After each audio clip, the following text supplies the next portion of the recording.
Hello students, इस lecture में हम कुछ इंपॉर्टेंट इंटीग्रल्स डिस्कस करेंगे। जब भी हमारे पास साइन और कॉस में रिलेशन दिया होता है तो उस रिलेशन को हम सेक और टेन में भी चेंज कर सकते हैं, या फिर हम साइन और कॉस में कुछ ऐसे कॉम्बिनेशन बनाने की कोशिश करते हैं जिससे कि इंटीग्रेशन आसान हो जाए। तो यहाँ पे हम जितने ये क्वेश्चंस दिए गए हैं इनको सॉल्व करने की कोशिश करेंगे और देखेंगे कि किस तरह से इन इंटीग्रल को सॉल्व किया जा सकता है। तो पहला इंटीग्रल हम इसको सॉल्व करते हैं। तो यहाँ पे हमारे पास जो पहला इंटीग्रल है इसको सॉल्व करने के लिए हम क्या मेथड अप्लाई करेंगे, देखो यहाँ पे हमारे पास अपॉन में a cos x plus B sine X का होल स्क्वायर है।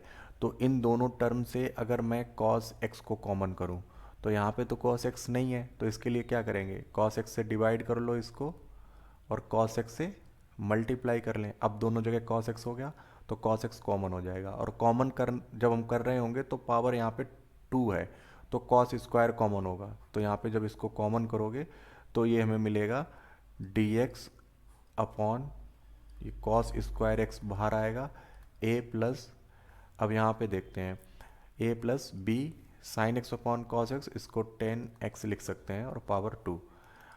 अब यहाँ पे 1 अपॉन कॉस स्क्वायर एक्स है तो 1 अपॉन कॉस स्क्वायर एक्स हमारे पास सेक स्क्वायर एक्स होता है, तो ये sec square x D x upon a plus b 10x की पावर 2।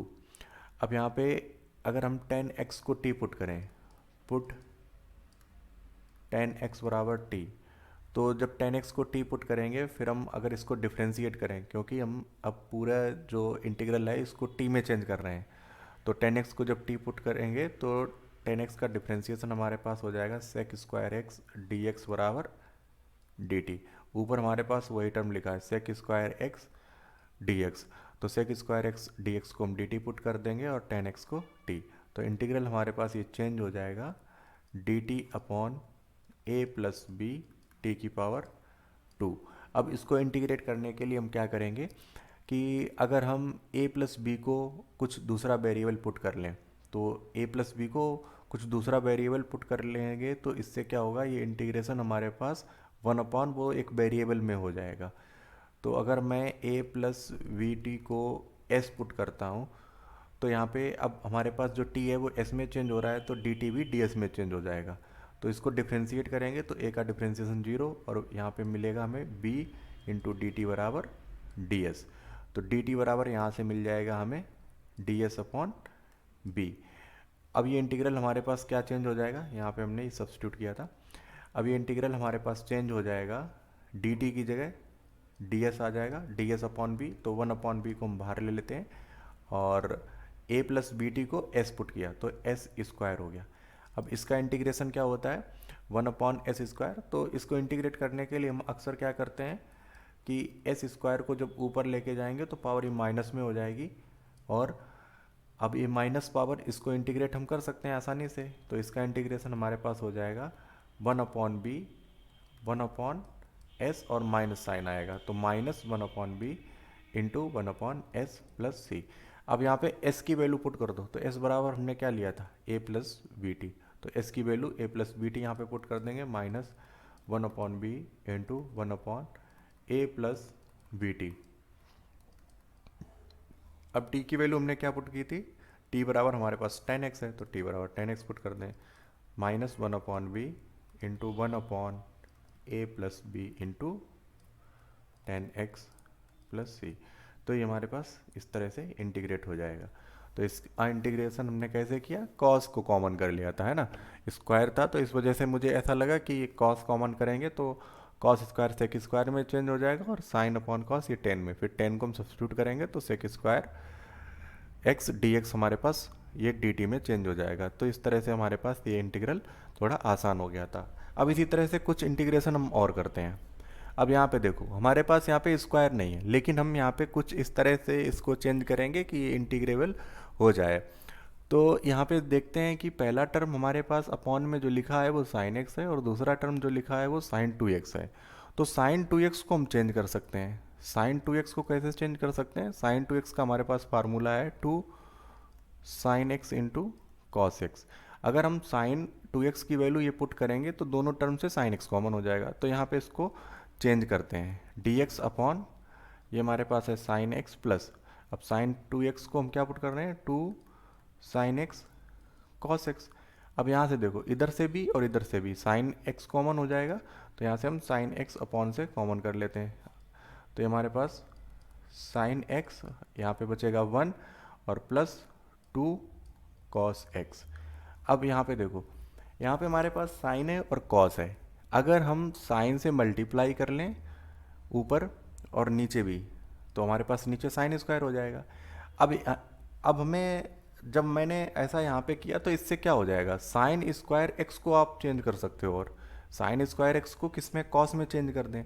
तो साइन स्क्वायर एक्स को कॉस में चेंज करने से क्या मिलेगा, ये देखते हैं। Sign square X plus cos square x बराबर 1। तो यहाँ से साइन स्क्वायर की value 1 minus cos square x निकल आएगी। तो यहाँ से हम चेंज करते हैं ये इंटीग्रल, ऊपर हमारे पास साइन एक्स डी एक्स ही रहेगा, अपॉन में हमने क्या किया 1 माइनस, ये हमारे पास हो जाएगा cos square x into 1 plus 2 cos x.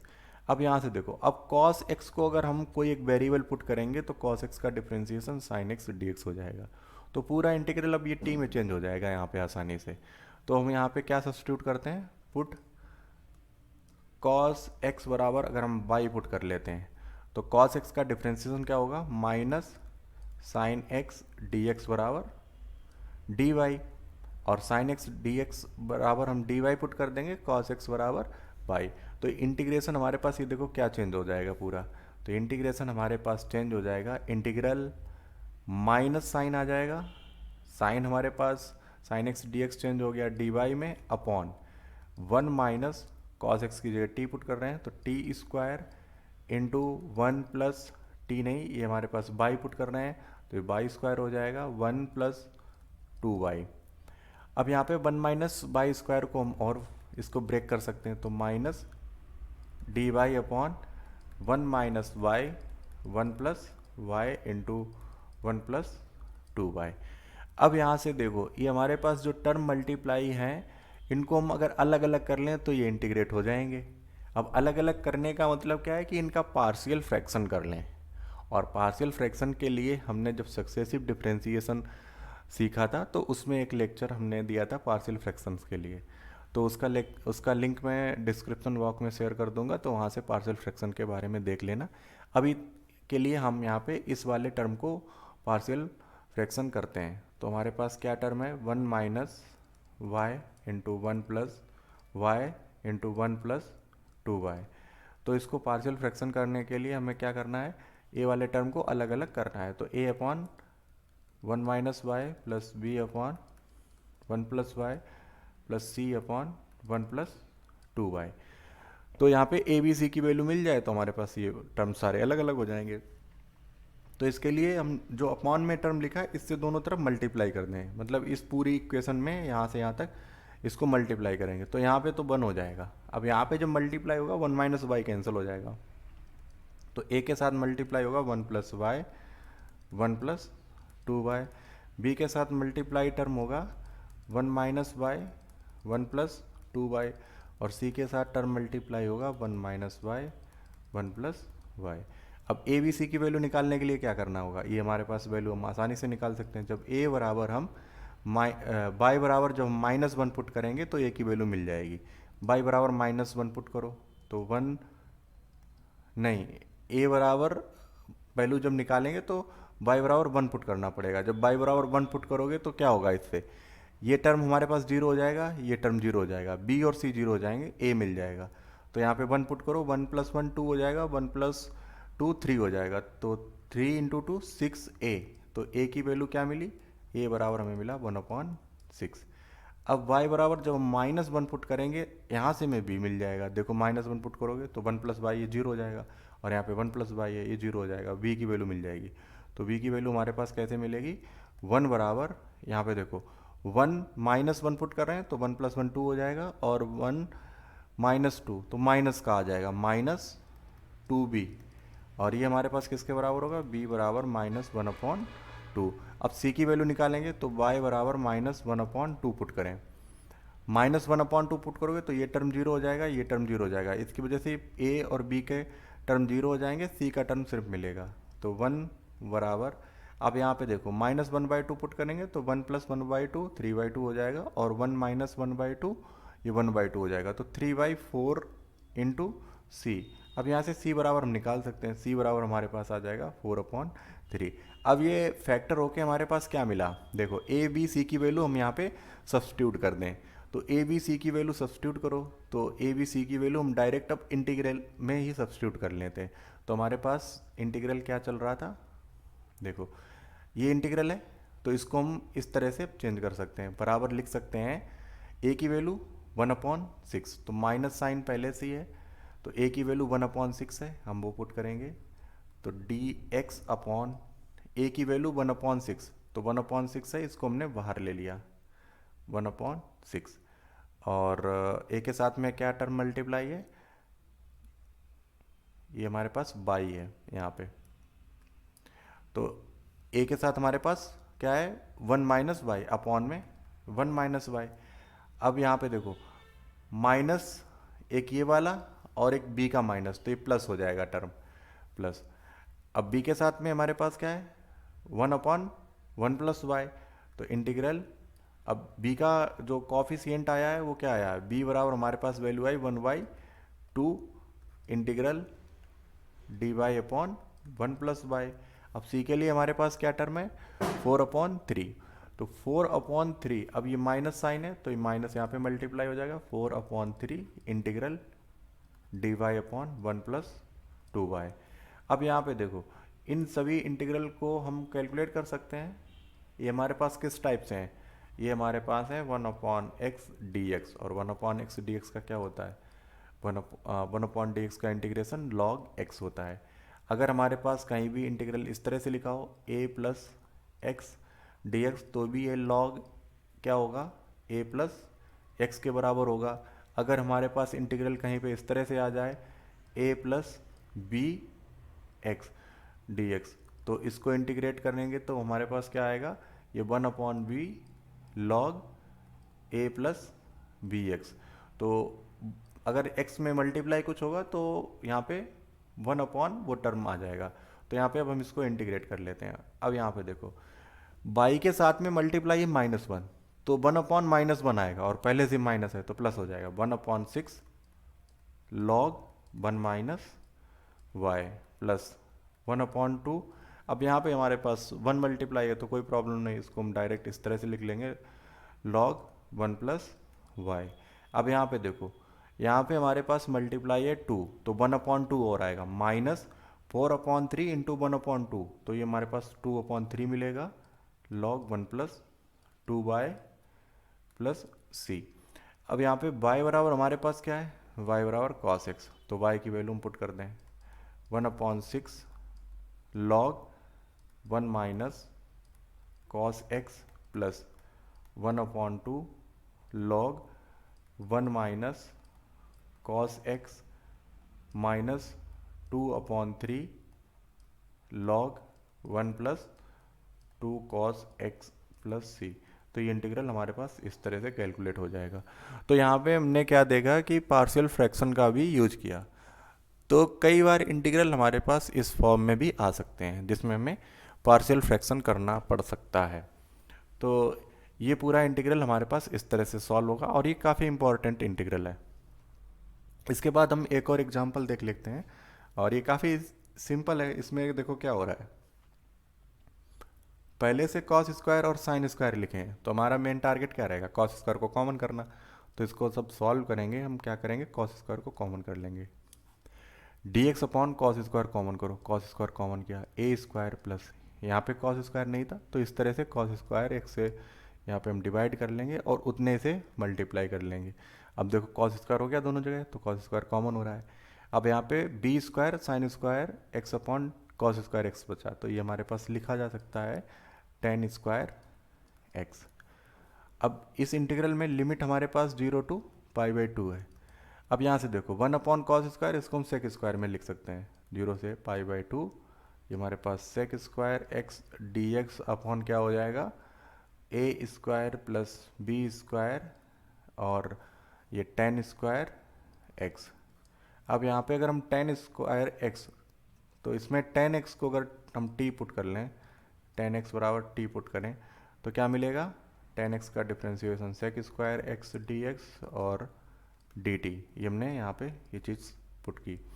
अब सेक स्क्वायर डी एक्स बराबर इसमें डी टी हो जाएगा और टेन एक्स की जगह टी, तो इंटीग्रल हमारे पास चेंज हो जाएगा 0 से π/2।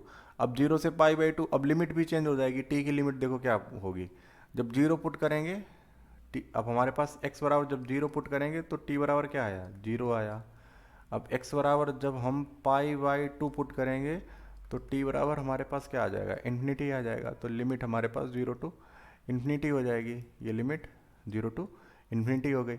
अब sec square x D x ये डी टी में चेंज हो गया upon a square plus b square t square. अब ये हमारे पास जो इंटीग्रल बना है ये किस तरह का इंटीग्रल बन गया है, अगर हम इंटीग्रेट कर रहे होते 1/a² plus T square D T, तो ये हमारे पास आता 1/a tan inverse t upon a। तो ये हमारे पास इंटीग्रल इसका है कि अगर हम 1/a² प्लस b² का इंटीग्रेशन कर रहे होते तो हमारे पास ये कुछ इस तरह से इंटीग्रल आता। तो यहाँ पे देखो हम इस पूरे इंटीग्रल को इस फॉर्म में चेंज कर लेंगे। तो इस फॉर्म में चेंज करने के लिए हम b² कॉमन कर लेते हैं, b² बाहर निकाल दो यहाँ से, तो b² बाहर निकालेंगे तो 1/b² integral 0 to infinity D T upon a upon b का whole square plus T square. ठीक है, तो अब यहाँ पे देखो इसमें हम इसको इंटीग्रेट कर सकते हैं, इसका इंटीग्रेशन क्या हो जाएगा 1/b² into 1/b² into 1/a upon b into tan inverse t upon क्या आएगा ये a अपॉन b। यहाँ पे क्या लिखा है t अपॉन a है तो a अपॉन b। तो अब इसकी लिमिट क्या है हमारे पास 0 टू इन्फिनिटी, तो 0 टू इन्फिनिटी हमारे पास लिमिट है, लेकिन ये कांस्टेंट है तो ये वाला टर्म हमारे पास 1/a अपॉन b क्या हो जाएगा b अपॉन a।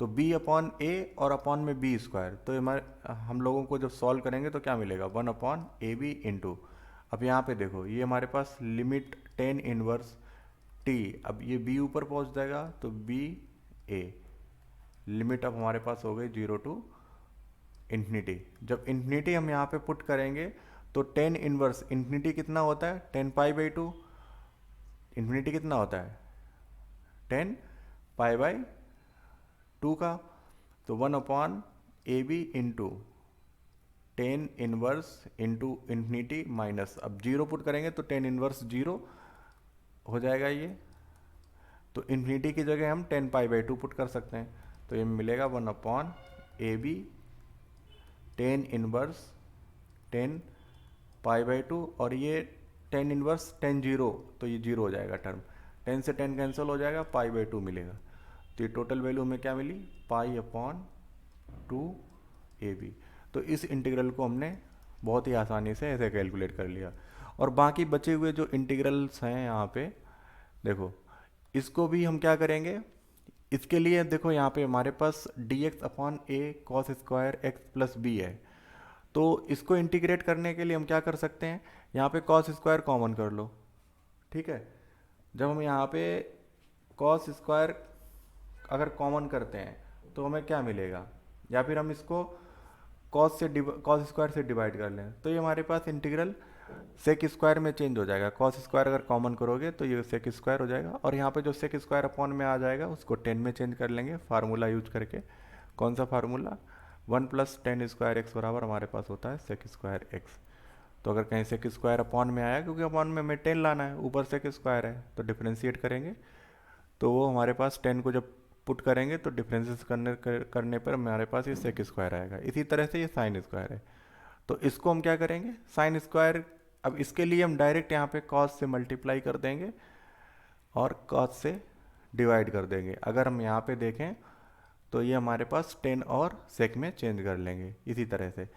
अब हमारे पास और कौन से इंटीग्रल दिए हैं, यहाँ पे देखो, यहाँ पे हम क्या करेंगे cos को सीधा कॉमन कर लो, यहाँ पे नहीं cos है तो इसकी जगह हम cos x मल्टीप्लाई करेंगे कॉस एक्स डिवाइड करेंगे, अब कॉस कॉमन हो जाएगा तो ये 10 हो जाएगा, ये कॉस स्क्वायर हो जाएगा, ये भी इंटीग्रेट हो जाएगा।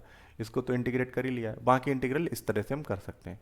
तो नेक्स्ट लेक्चर में कुछ और इंपॉर्टेंट इंटीग्रल डिस्कस करेंगे। इस लेक्चर में इतना ही। Okay, thank you.